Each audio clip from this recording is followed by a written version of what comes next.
Présentation des résultats bien évidemment et puis des objectifs pour 2014 au niveau de la COP de Saint-Chély-d'Apcher. Pour moi cette inspection a un goût particulier puisque ça sera normalement ma dernière, puisque je dois partir normalement à l'été vers d'autres cieux gendarmiques. Et c'est bien évidemment un cas de figure particulier puisqu'on va avec le capitaine Rose et puis le capitaine Comte, mon adjoint, et l'adjudant-chef Gérard, donc l'adjoint du capitaine, l'adjoint CCB. On vous présente aujourd'hui le bilan de l'année 2013 et on va vous présenter également quelques objectifs que l'on a donnés ce matin aux militaires de la COP pour 2014, même si effectivement je ne serai pas comptable en fin d'année des résultats de la COP, puisque je serai parti depuis à peu près 6 mois, et que ça sera donc le capitaine Comte, mon adjoint, et le nouveau commandant de compagnie Amande qui seront eux comptables des résultats de la COP en 2014. Ce que je peux bien évidemment vous dire, c'est que je suis totalement satisfait du travail qui a été fait encore une fois cette année sur la COP, et vous allez le vérifier par vous-même, par les chiffres qui vous êtes présentés, car on est dans un contexte très favorable sur Saint-Chély-d'Apcher. Pourquoi? Parce que la délinquance est en chute libre, la délinquance de proximité est en chute libre, les atteintes aux personnes sont en chute libre, les cambriolages sont en baisse, et les infractions réalisées donc par l'action des services, que l'on nomme les IRAS, sont en forte hausse, notamment en tout ce qui touche au domaine de la consommation et du trafic de produits stupéfiants. Et je vois face à moi certains directeurs d'établissements scolaires, et vous savez tout le travail qui est fait sur cette COP vis-à-vis des établissements scolaires, et je pense que c'est l'un des objectifs pour 2014 qu'il faudra maintenir, parce que le trafic de stupéfiants, on ne peut pas laisser dans des communes comme Saint-Chély, Aumont ou autres, en l'occurrence sur les COP en Lozère, laisser le produit stupéfiant entrer dans nos établissements scolaires, entrer dans nos cafés, entrer dans nos familles, et il est de bon ton pour les unités de gendarmerie de lutter contre ce véritable fléau. Il importe également aux unités de la COP de Saint-Chély, les 4 unités de la COP de Saint-Chély, de lutter contre les atteintes aux biens, les atteintes aux personnes, mais également à tout ce qui touche la circulation routière, puisque l'action de la COP a encore une fois cette année permis une diminution notable des accidents de la circulation, et également a permis une augmentation notable de tout ce qui touche à la lutte contre l'alcool et les produits stupéfiants au volant. Et ma foi, tout ce qui touche, et vous le savez, puisque la COP a fait, je crois, 36 alcoolémies cette année au volant, si on peut éviter que quelqu'un qui a 2 grammes d'alcool dans le sang au volant, ou qui a consommé des produits stupéfiants, quels qu'ils soient, que ce soit de la cocaïne, du LSD ou du cannabis, si on l'arrête quand il est sous l'emprise d'un produit, et puis qu'on peut éviter que cette personne rencontre malencontreusement une famille qui arrive en face et tue une famille en arrivant en face, si on arrive à avoir une action là-dessus, une vie sauvée, ça sera toujours une vie de sauvée.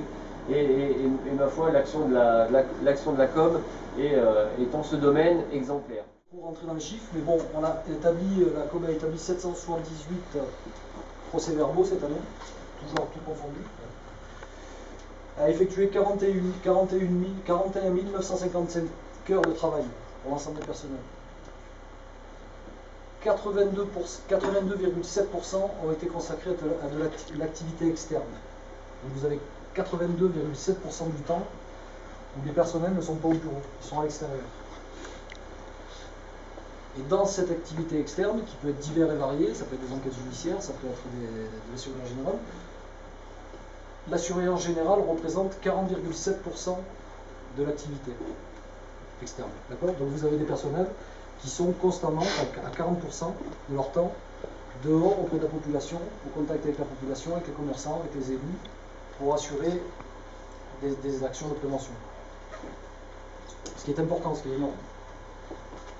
L'activité judiciaire représente 18,7%. Ben oui, les enquêtes judiciaires, même si vous verrez les chiffres tout à l'heure qui ont baissé en matière de criminalité, ben, il faut consacrer du temps à essayer d'élucider les affaires, ce qui est fait, et bien fait. L'activité police-route, les chiffres, je vous montrerai les chiffres à l'issue, eh ben, ça ne représente que 4,6%. Alors ça peut paraître peu, c'est pas énorme, mais l'impact que ça peut avoir auprès de la population, il vaut mieux être un quart d'heure au bord de la route et changer de point, en ne représentant que 4,6%, et être efficace contre les conduites addictives, les infractions graves et génératrices d'accidents, plutôt que de passer 20% de son temps au bord de la route à embêter la population, ce qui n'est pas le but.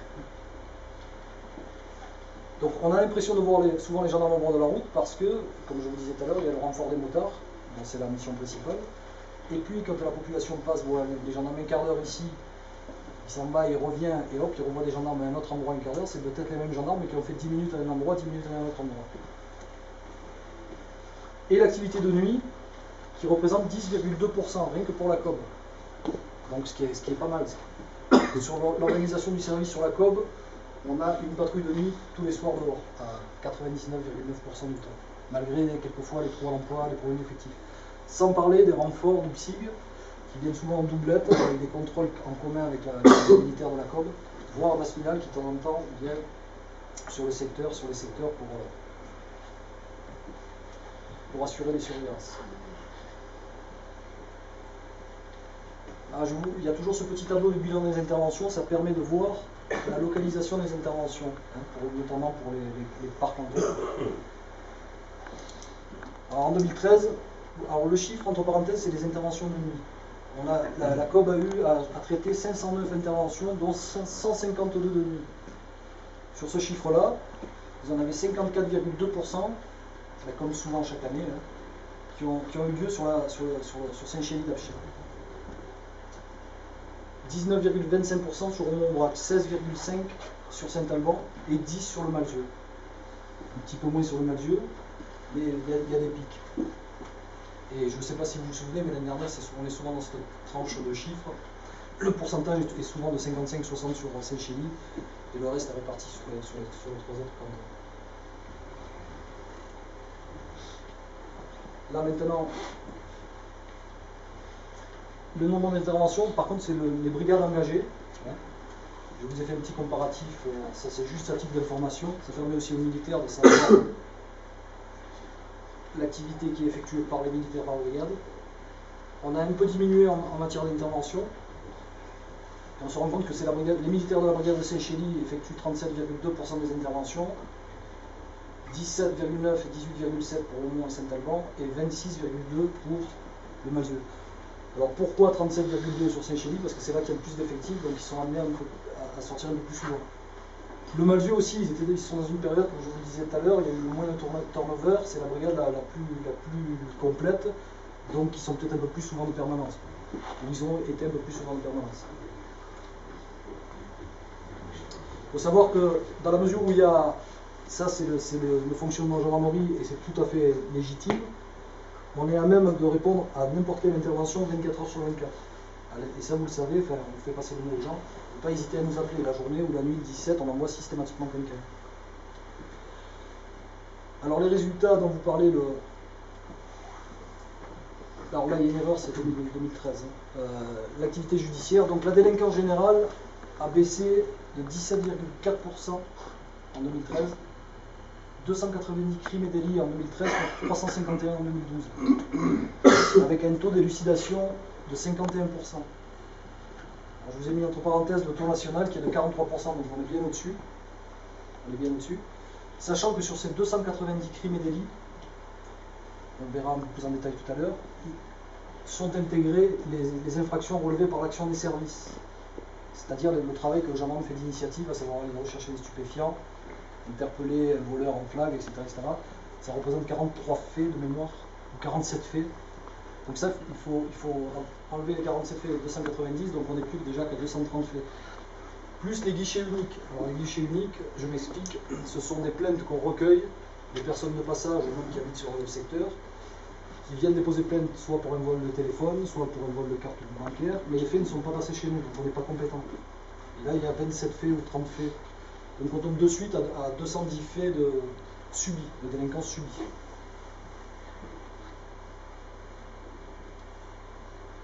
En délinquance de proximité, là où ça parle, on a une baisse de 22,2% de délinquance de proximité. C'est la délinquance qui nous bouffe la vie, qui a le plus d'impact au niveau de la population. C'est les vols à la roulotte, c'est les cambriolages. 84 en 2013 contre 108 en 2012, avec un taux d'élucidation de 10,7, qui est un bon taux d'élucidation. Un petit comparatif sur 3 ans, ça rejoint ce que disait le commandant, les chiffres parlent d'eux-mêmes. 2011, tout crime et délit, 384, 351, 290. Cette année. Les affaires élucidées, là ça diminue un peu, mais on reste quand même à 51%. Donc on voit que le travail, tout ça pour dire quoi? Le travail des gendarmes qui est fait, le travail de 85% à l'extérieur, le travail de proximité qui est fait par les militaires, du contact avec la population, du contact avec les chefs d'établissement, du contact avec les élus, les référents qui ont été mis en place dans la COB, les référents scolaires, les référents violences intrafamiliales, tout ça, ça paye. Alors c'est pareil, c'est une image qui peut paraître idiote, mais la nature a horreur du vide. Si les gendarmes n'étaient pas dehors, est-ce que les chiffres ne s'inverseraient pas? Un peu plus en détail, pareil, un comparatif sur 3 ans. Quand on prend les cambriolages, 47 en 2011, 50, on est à 42 cette année. On est à moins 16,2%. 13 dans les résidences principales, 4 dans les résidences secondaires, 21 dans les locaux commerciaux et les autres lieux 4. Alors là, le chiffre qui nous embête le plus, c'est les locaux commerciaux. Là, enfin, certains élus le savent, M. Astruc notamment en ce début d'année. Quand il y a un passage, il y a un raid, il y a 3-4 locaux commerciaux qui sont faits. Alors ça, sur Saint-Chély, ça peut toucher le bois, ça s'est calmé. Je pense que la mise en place de la vidéoprotection sera une aide précieuse. Déjà, ils réfléchissent à 2 fois quand ils savent qu'il y a des caméras de vidéoprotection. Et après, en matière d'enquête, il y a une aide certaine pour les enquêteurs des brigades territoriales de la COB, voire après les VR pour faire du travail de fond. Là, plus les PTS qui ont été faites, on en parlait tout à l'heure, il y a la BR qui a solutionné, il y a 15 faits qui ont été solutionnés sur notre secteur pour des faits de 2012 par la BR. Sur des gens, des gens de l'Est qui passaient, qui ont commis des raids, un ADN a matché, et il y a 15 faits qui ont pu leur être réputés. Les vols à la roulotte, ben on est à moins 50%. Le pourcentage de la sur l'année 2013. Les vols de VL, bon là on est à plus 50%, bon les chiffres sont tellement petits, de 4 on passe à 6. Alors les vols de VL, ça a été des vols, cette année, ça a été des vols de vélo, des vols de cyclo. Des imprudences aussi beaucoup. Faites aux personnes, eh ben, regardez sur 3 ans, 61, 37, 30, on est à moins 18, moins 19% sur 2 ans. Moins 50% sur 2 ans. Les infractions économiques et financières ont fortement chuté également. Et les stupéfiants, ben, le fléau qui touche la société, qui touche nos jeunes, qui n'épargne plus la Lozère. On a toujours, sans parler des gros trafics, on a toujours des consommateurs réguliers.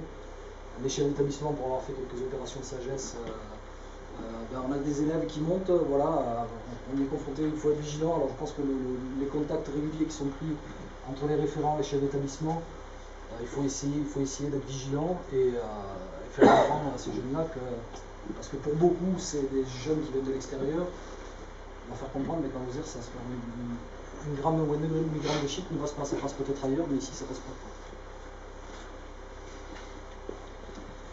Donc voilà, 384, 351 et 290. Donc voilà les chiffres objectifs des infractions relevées par la COB de Saint-Chély-d'Archevêque. 107 infractions à la vitesse, 249 infractions graves et génératrices d'accidents, 52 ceintures, 5 axes, enfin, je vous laisse lire les chiffres, 64 téléphones au volant, 9 conduites sans permis, 3 dépassements dangereux, 3 franchissements en ligne continue. Ça, c'est les passages et les stops. Ben voilà, quelqu'un, si on ne contrôle pas, quelqu'un qui n'a pas de permis, il vous percute, le premier truc qu'il va faire, il ne va pas s'arrêter. Et après, pour le retrouver. Si ça vous arrive ou si ça vous tombe dessus. Alors il faut ramener ça aussi au nombre de personnel, comme je vous disais, on est 24, enfin 22, ceux qui sortent pas, etc., sur 16-17 personnes. On ramène ça à l'ensemble des personnels, ça fait pas beaucoup par personnel, donc il y a pas, je pense qu'il n'y a pas de pression outrancière en matière de sécurité routière sur la côte. C'est du travail judicieux, fait avec intelligence. Il n'y a pas de tracasserie inutile. Je n'ai pas les chiffres de 2012, mais en matière de dépistage, chose qui est aussi une priorité gouvernementale, hein, 3470 dépistages alcooliques, 38 résultats positifs. Donc, comme on en parlait également tout à l'heure, il y a des gens qui boivent. Et on a un record, c'est Morisseau, je crois, non? Le record de combien il avait? 4 et quelques 4 grammes et quelques. Voilà, on en est là. Quoi. Et oui, le malheur, c'est que. Alors pour eux, c'est un malheur parce qu'on les contrôle, ils se font retirer le permis, s'ils l'ont. Mais le bonheur pour nous et pour vous, c'est que ces gars-là, voilà, ils sont dans le collimateur, ils sont déjà rentrés dans la base. S'ils recommencent, ce qui peut arriver, ils sont en récidive, donc là, la donne n'est pas la même au niveau des magistrats. Et puis, on a peut-être écarté un tueur potentiel. Quoi. Oui. Et le problème se pose également avec les stupéfiants maintenant. Bon, maintenant on a des kits, même si après en alimentation c'est du matériel, c'est plus difficile, donc on va faire. Voilà. On a du matériel à notre disposition et on a les possibilités de dépister les stupéfiants. Donc on a effectué 45 dépistages stupéfiants, 41 en 2012, et cette année 3 résultats positifs. C'est pareil, on est tombé sur un gars qui était positif coke et stup, plus alcool. Donc ça, c'est des meurtriers en puissance. C'est des meurtriers en puissance.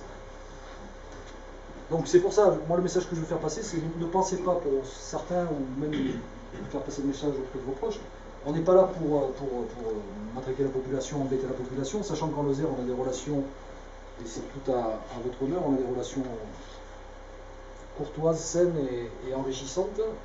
C'est surtout parce qu'on a malheureusement quelques personnes qui naviguent encore et qui ont toujours rien compris au système. Voilà, messieurs, dames, je vous remercie. Moi, je tenais juste à dire, et pour finir, comme je l'ai dit au personnel, hein, moi je suis le commandant de COB. Le travail qui est fait, c'est le travail des militaires de la COB. C'est eux qui, au quotidien, moi je vous vois en dehors, mais eux, vous les voyez, c'est eux que vous voyez régulièrement. Donc le travail qui est effectué, je le dis officiellement, c'est eux qui l'effectuent, c'est eux qui sont dehors, c'est eux qui font le boulot. Et ils font du bon boulot. Et je pense que c'est aussi grâce à vous, je pense que c'est dans ce sens-là qu'il faut continuer, les relations que vous pouvez entretenir avec soit vos commandants de brigade, soit les gendarmes, dans le relationnel, ça c'est primordial. C'est que comme ça que ça fonctionne. Et on est dans un département où on a encore cette chance d'avoir ces relations avec les élus, avec la population, où l'uniforme, et je regarde les pompiers parce que c'est aussi le cas pour eux, l'uniforme est encore respecté. Et ça, je pense qu'il faut le préserver. Et c'est aussi grâce à vous, grâce au personnel et grâce à vous. Voilà, messieurs les élus, mesdames, messieurs, si vous avez des questions, n'hésitez pas. Je suis à vos dispositions. Le chef d'escadron d'Ardennes est également à vos dispositions, je pense. Oui, je voulais juste, parce que j'ai oublié tout à l'heure, et je m'en excuse, hein, je voulais juste vous présenter le capitaine Comte. L'année dernière, j'étais venu avec mon ancien adjoint, enfin ancienne, parce que c'était l'année dernière, hein, le capitaine Perron, qui a eu la chance pour son dernier poste de partir à Porto Vecchio, à la compagnie de Porto Vecchio en Corse l'été dernier. Et donc c'est le capitaine Comte qui vient tout droit de la Réunion, donc qui a un petit choc thermique bien évidemment depuis le mois de septembre, donc qui découvre que dans les départements français autres que la Réunion, il y a effectivement de la neige, du gel et de la flotte. Donc le capitaine Comte vient de la Réunion et est ici pour certainement 4 ans. Donc c'est lui qui va en gros maintenir le train de la compagnie sur les rails actuels, et c'est lui qui aidera mon successeur à maintenir, essayer de maintenir le très bon niveau des COB actuellement, notamment celui